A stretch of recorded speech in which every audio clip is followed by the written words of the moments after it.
Assalamualaikum warahmatullahi wabarakatuh. Respected all listeners and viewers, I warmly welcome you all to my channel. Thank you very very much. Without wasting any time, now let's begin. मोहतरम हजरात, पहले video जो मैंने बनाया था उसमें जो बातें थी कि इस्लामिक हिस्ट्री, इससे मुताल्लिक इस्लामिक साइंस से मुताल्लिक,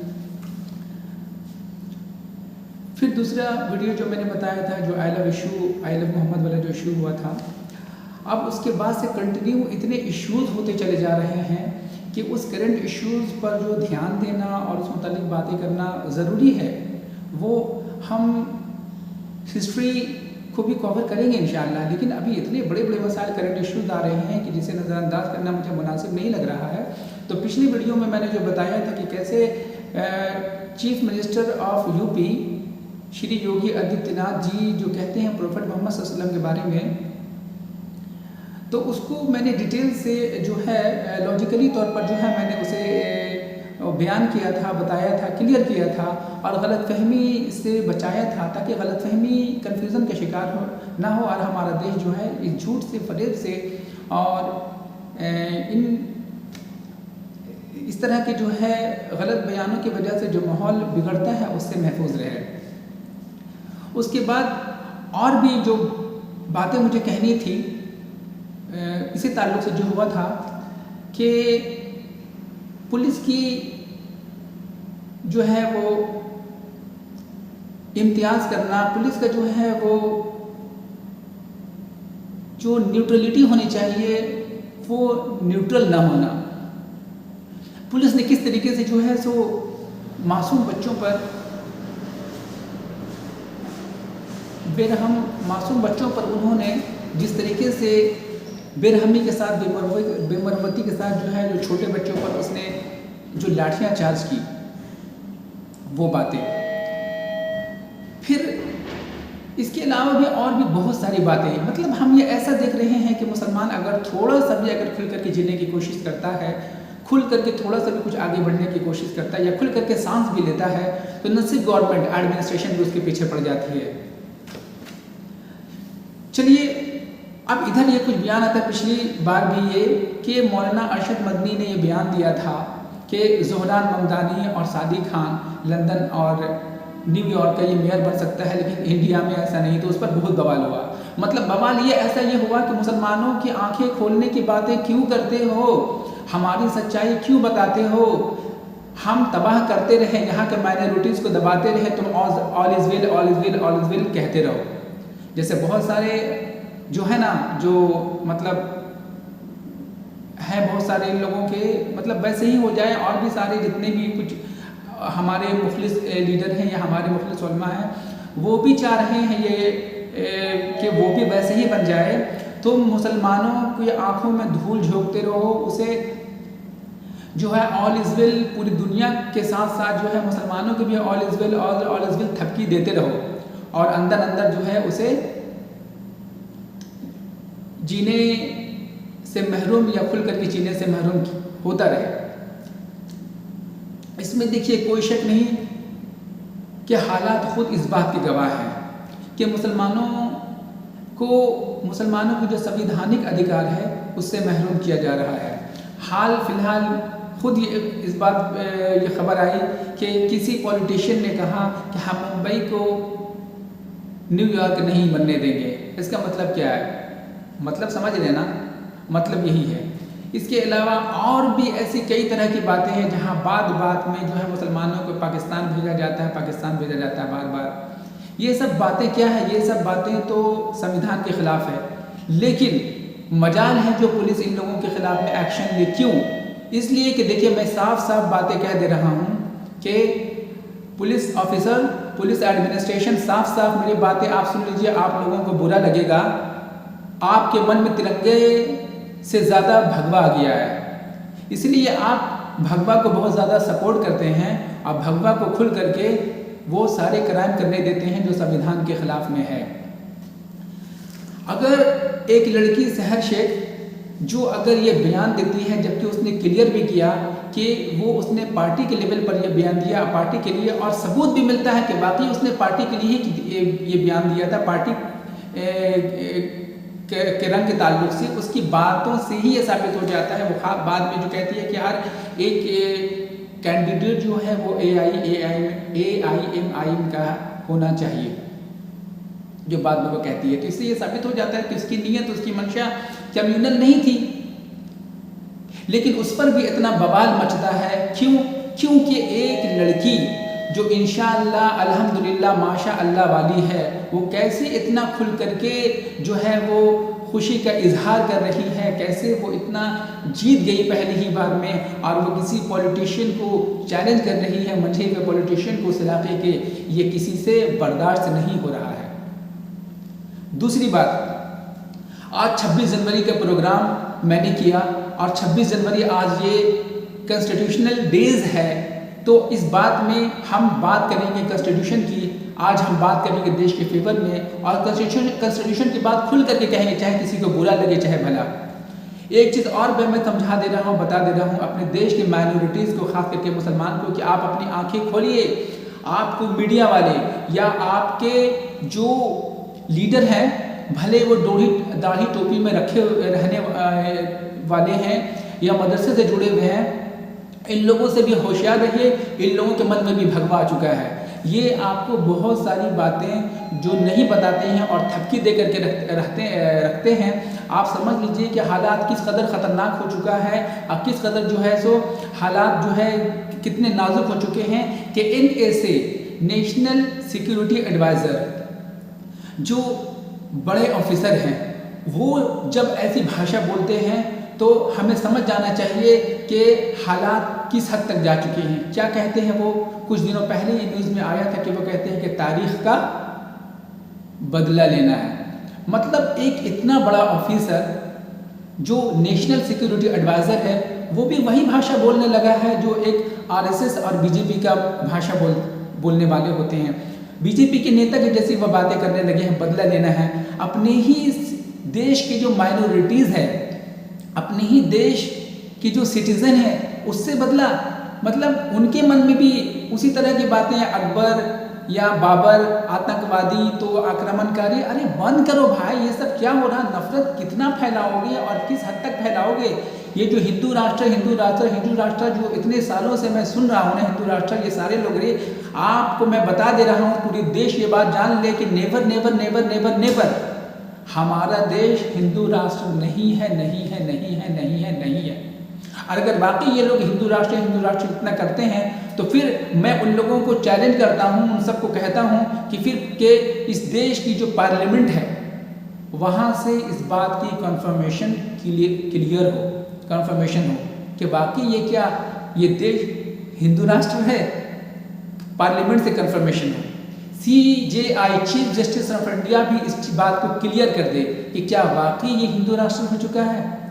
प्रेसिडेंट ऑफ इंडिया, उनसे भी क्लियर कंफर्मेशन हो जाए कि क्या वाकई ये प्रेसिडेंट वाकई क्या हिंदू राष्ट्र हो चुका है। और अगर हम अपनी कॉन्स्टिट्यूशन ऑफ इंडिया को भी देखें, तो कॉन्स्टिट्यूशन ऑफ इंडिया से भी इस बात की तायद नहीं होती है। तो फिर हम समझने की कोशिश करें कि हमारा देश क्या है। तो सुन लीजिए सारे देश के तमाम लोग, चाहे हिंदू हो, मुस्लिम हो, सिख हो, ईसाई, आप सभी सुन लीजिए कि हमारा देश एक कॉन्स्टिट्यूशनल डेमोक्रेसी कंट्री है। कॉन्स्टिट्यूशनल डेमोक्रेसी कंट्री है। सुन लीजिए आप सभी बात, कॉन्स्टिट्यूशनल डेमोक्रेसी कंट्री है। फिर बात बोल रहा हूं मैं कि हमारा देश एक कॉन्स्टिट्यूशनल डेमोक्रेसी कंट्री है। हिंदू राष्ट्र never never never never never नहीं है, नहीं है, नहीं है। और आगे बात, हमारा संविधान क्या सिखाता है? आज़ादी, जस्टिस, हर एक के लिए जस्टिस, फिर लिबर्टी, आज़ादी, सोच की, मजहब की, हम जो मजहब चाहें, कोई जो भी मजहब चाहे वो इख्तियार करे, इंसाफ, मसावात, बराबरी का। ये अलग सी बात है कि संविधान के इन उसूलों को, संविधान के इन बातों को जो गवर्नमेंट को और एडमिनिस्ट्रेशन को जो एग्जीक्यूट करना चाहिए था, वो नहीं हो रहा है। तो ये गलती गवर्नमेंट की है और ये गलती एडमिनिस्ट्रेशन की है। और सुन लीजिए आप सब जो भी एडमिनिस्ट्रेटिव ऑफिसर से हैं, आप संविधान के मुताबिक काम नहीं कर रहे हैं। आप किसी पार्टी के लिए, किसी खास पार्टी के लिए, किसी खास गवर्नमेंट के लिए काम कर रहे हैं, ऐसा लग रहा है। गवर्नमेंट की या पॉलिटिशियन की हाँ में हाँ मिलाते मिलाते मिलाते आपने अपना लेवल भी गिरा लिया है नीचे। जो एक ऑफिसर का होना चाहिए था लेवल, उस लेवल से आप नीचे गिर चुके हैं। अरे ऑफिसर तो टी.एन. शेषन भी थे, उन्होंने मुकाम बुलंद किया था, लेकिन आप खुद इन पॉलिटिशियन की हर हाँ में हाँ मिला करके आपने एक सिविल सर्विसेज को आपने किस दर्जा पहुंचा दिया है, ये सब देख रहा है, ये सब सारे देश के लोग देख रहे हैं। मेरी गुजारिश UPSC, union public service commission of India, उनसे भी गुजारिश है कि प्लीज़ आप किसी कैंडिडेट के जब सिलेक्शन करते हैं तो सिलेक्शन करते वक्त ये खास ज़रूर देख लीजिए कि उसका जो है, उसके अंदर जो है वो न्यूट्रल, पॉलिटिकल न्यूट्रलिटी और रिलीजियस न्यूट्रलिटी है या नहीं। अगर किसी खास पार्टी की तरफ या किसी खास संगठन की तरफ या किसी खास की तरफ, या साफ साफ अगर मैं कह दूं, साफ साफ भी बोलना जरूरी है, क्या करके उसके अंदर के भगवा की तरफ, हिंदुत्व की तरफ अगर ज़्यादा झुकाव रहा तो फिर ये हमारे देश या संविधान के मुताबिक निज़ाम कैसे चलेगा और हमारे देश ये कैसे सही से चल सकेगा। तो उनसे मेरी गुजारिश है, स्टेट पीसीएस के जो जिम्मेदारान हैं उनसे भी मेरी गुजारिश है। मैं देखिए इतना खुल करके मैं बातें आज मैं मजबूर हो गया, इसलिए कि अब बहुत ज़्यादा बात आगे बढ़ चुकी है। अब अगर मैं खुल करके कहूँगा तो और कब मुसलमानों को इस कदर दबाना, इस कदर करना, तो आखिर ये कब तक होता रहेगा। मेजर गौरव आर्या वो भी साफ खुल करके यही कहते हैं इस तरह की बातें। जब मौलाना महमूद मदनी ने ये बात कहा था, जो मीडिया में आया कि जिहाद के बारे में, उसके बाद उन्होंने क्लियर भी कह दिया कि जिहाद फिर गवर्नमेंट की तरफ से या सिस्टम की तरफ से जो मुसलमानों पर जो दबाया जा रहा था उसका भी उन्होंने इजहार किया। डिटेल्स का वक्त नहीं है, ये भी डिटेल सारा सोशल मीडिया पे है, तो उस पर भी बहुत बवाल मचा। मेजर गौरव आर्या जो एक फौजी रह चुके हैं देश के, तो वो भी जो है साफ ऐसे ही अल्फाज में कहते हैं, नफरत भरे अल्फाज कि ये मौलाना यहाँ क्या कर रहा है, गवर्नमेंट जो है वो रेडिकल इस्लाम को जो है वो बिल्कुल दबा दे।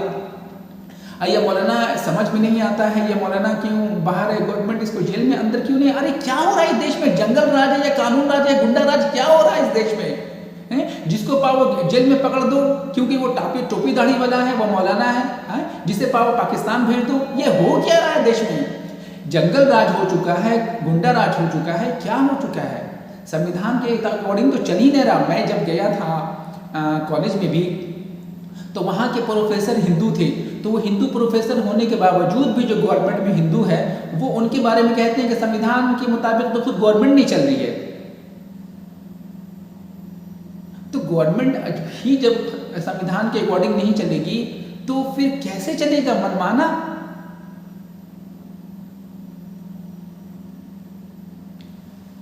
ये रही गवर्नमेंट की बात, पॉलिटिशियन की बात। और एडमिनिस्ट्रेटिव डिपार्टमेंट आप क्या कर रहे हैं? आप कॉन्स्टिट्यूशन को कितना एग्जीक्यूट कर रहे हैं? क्या आप कितना पॉलिटिशियन के हाँ में हाँ मिला रहे हैं? वो पूरा देश देख रहा है। याद रखिए, मैं ये बात पूरी जिम्मेदारी के साथ कह रहा हूँ, पूरी जो है अच्छी तरह शोर समझ के साथ कह रहा हूँ कि आज जो देश में इतना नफरत का माहौल फैला है और बढ़ा है ना, तो उसके एडमिनिस्ट्रेटिव ऑफिसर भी जिम्मेदार हैं, जिन्होंने इन पॉलिटिशियन के हाँ में हाँ मिलाया, पूरी तरीके से जो है न्यूट्रल होकर के काम नहीं किया। और सेकुलर पार्टियां तो हैं ही जिम्मेदार, जिनको अगर नरम हिंदुत्व कह लिया जाए तो गलत नहीं है, वो भी हिंदू है, हिंदुत्व ही है, लेकिन वो नरम हिंदुत्व है। तो हिंदुत्व तो आपके मन में है। और ऑफिसर्स आपके बारे में अगर ये कहा जाए ना कि आप हमारे देश के, लगता है नहीं रहे आप हमारे देश के ऑफिसर, तिरंगे वाले ऑफिसर नहीं रहे, लगता है भगवा वाले ऑफिसर हो चुके हैं और किसी बस पार्टी के पुलिस रह चुके हैं या पुलिस या किसी पार्टी के ऑफिसर रह चुके हैं, देश के ऑफिसर तो नहीं हैं आप। अरे क्या बात है, आई लव मोहम्मद का जब इशू होता है तो छोटे छोटे मासूम बच्चों पर जो है बेरहमी से उस पर लाठीचार्ज होता है, और यहाँ कोई इतनी नफरत की भाषा होती है कि कभी पाकिस्तान चले जाओ तो ये चले जाओ, तो कभी कोई कहता है कि मस्जिद में घुस करके मारेंगे, कभी कोई और जो है दर्जा बयान, उस पर कितनी कार्रवाइयाँ होती हैं, क्या एक्शन होता है। पुलिस प्रशासन आप पर से भरोसा उठता चला जा रहा है, और मैं साफ बात कह दे रहा हूँ कि आपके मन में तिरंगा तो नहीं लग रहा है, आपके मन में भी भगवा आ चुका है।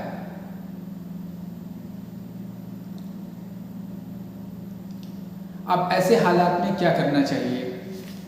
देखिए, ये लोग, मैं अब देश की माइनॉरिटी से कह रहा हूँ कि इनके मिजाज को समझिए। इनके मिजाज बहुत ज़्यादा एग्रेसिव है। ये लोग जब महात्मा गांधी को नहीं छोड़े तो हमें और आपको क्या छोड़ेंगे? महात्मा गांधी क्या नमाज पढ़ने वाले थे 5 टाइम? महात्मा गांधी क्या कुरान पढ़ने वाले थे? मुसलमान थे। जब वो उनकी मौत हुई थी तो क्या इस्लाम का कलमा तैयबा ला इलाहा इल्लल्लाह मुहम्मद रसूलुल्लाह पढ़ करके उनकी मौत हुई थी? नहीं, बल्कि वो हे राम कहते हुए उनकी मौत होती है। तो जो शख्स हे राम कहते हुए जिनकी मौत होती है उन्हें गोली मार दिया जाता है, तो फिर हम और आप क्या है? तो देखिए, इनकी मिजाज बहुत ज़्यादा एग्रेसिव है, और अगर हम नरमी से काम लेंगे और पूरी तरीके से ठोस मजबूती के साथ खड़े नहीं होंगे तो फिर क्या अंजाम हो सकता है इसका आप समझ जाइए।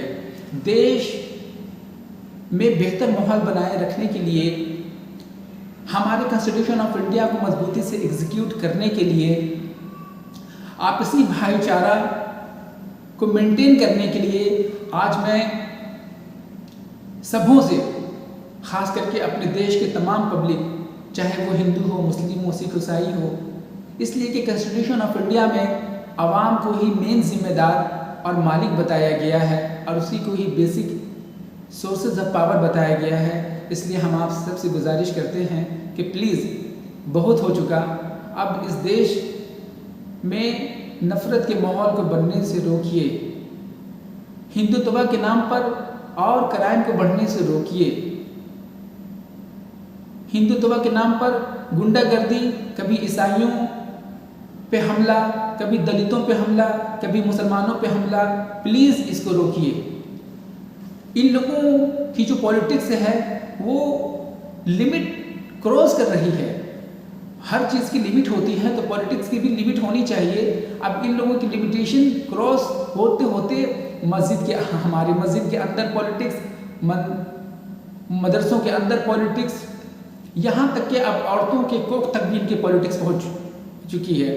कितने बच्चे पैदा करें और कितने बच्चे पैदा ना करें, ये सब भी ये लोग बयान देते हैं। ऐसा भी देखा जा रहा है कि ये लोग बेधड़क मदरसे में घुस जाते हैं ये लोग, और छोटे छोटे बच्चे जो मुस्लिम बच्चे होते हैं 10 साल के, 12 साल के, 15 साल के, उनके मुंह में माइक लगा करके उनसे मुश्किल सवाल पूछते हैं। वंदे मातरम का मतलब क्या है? वंदे मातरम का तर्जुमा क्या है? वंदे मातरम का बैकग्राउंड क्या है? वंदे मातरम पूरा सुनाओ। अरे ये छोटे बच्चे, बहुत सारे बीजेपी के एमपी को ये सब मालूम नहीं होगा, तुम छोटे बच्चे से पूछ रहे हो ये सब बातें, आप पूछ करके तक करते हो, इतने छोटे छोटे मासूम बच्चे। और प्रधानमंत्री से कैसा सवाल होता है, आप सोते नहीं, आपने आम खाया या नहीं खाया, या आपको थकन नहीं होती? अरे क्या क्या हो रहा है देश में? मीडिया है ना मजाक है? यही बात मैं ऑफिसर्स को कहना चाहता हूँ, देश के जो लॉ एंड ऑर्डर ऑफिसर जो मेंटेन करते हैं, कि आप लोग क्या कर रहे हैं? लॉ एंड ऑर्डर के नाम पर मजाक बना के रखा है आपने लॉ एंड ऑर्डर का।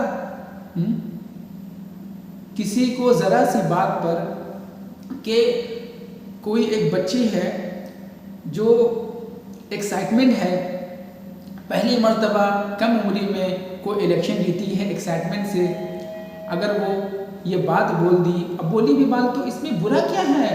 अपने पार्टी को बढ़ाना, अपने पार्टी को फैलाना, अपने पार्टी के ही कैंडिडेट, ये तो हर पार्टी के लोग चाहते हैं। तो वो इसी बात का जिक्र करती है और बाद में वो क्लियर भी कर देती है। और मैं कह रहा हूँ ना कि उसकी बातों से साबित हो जाता है कि उसकी मंशा नीयत भी पार्टी वाली ही थी, तभी तो वो कहती है आगे कि हर अगले साल जो है AIMIM का ही कैंडिडेट होना चाहिए। लेकिन पुलिस उसकी ओर नोटिस थमा देती है, जैसे कि न्यूज़ में आता है। मैं पुलिस प्रशासन से पूछना चाहता हूँ कि इतने सारे पॉलिटिशियन हैं जो जहर उगलते रहते हैं माइनॉरिटीज़ के ख़िलाफ़, कितना नोटिस थमाया आपने, कितना एक्शन लिया? क्यों? क्योंकि उनकी सरकार है, क्योंकि वो मेजोरिटी में है इसलिए मनमानी करेंगे, या क्यों ये सरकार में है इसलिए? आप एग्जीक्यूटिव डिपार्टमेंट में हैं, एग्जीक्यूटिव डिपार्टमेंट पॉलिटिशियन से या पॉलिटिक्स से इतनी सटती क्यों चली जा रही है? यहीं से तो मामला ख़राब हो रहा है। हमारे एक संविधान के अकॉर्डिंग जो सिस्टम बनाया गया था वो ये कि जुडिशरी अलग, एग्जीक्यूटिव अलग और लेजिस्लेचर अलग।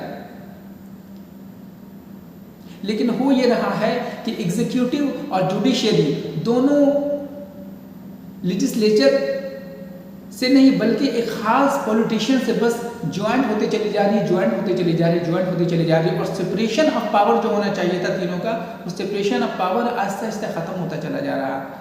अरे ऑफिसर्स पहले भी होते थे, इतनी वो पॉलिटिशियन की हाँ में हाँ नहीं मिलाते थे। कॉन्स्टिट्यूशन के मुताबिक वो आज़ाद रह करके या बहुत सारी बातों का वो पॉलिटिशियन की बातों का इनकार भी करते थे। जो संविधान के अकॉर्डिंग जो देश के लिए बेहतर होता था वो फैसले भी लेते थे। लेकिन आपका तो लगता ही नहीं कि आपको देश के ऑफिसर्स हैं, लगते हैं आप किसी के पार्टी के वर्कर हो चुके हैं। और ज़्यादा मैं बोलना नहीं चाहता, आपको बुरा लग सकता है, लेकिन मैंने इतना बोलना ज़रूरी समझा क्योंकि हालात अब बहुत ज़्यादा बिगड़ चुके हैं। अब नहीं बोलेंगे तो कब बोलेंगे? लेकिन याद रखिए, लीडरशिप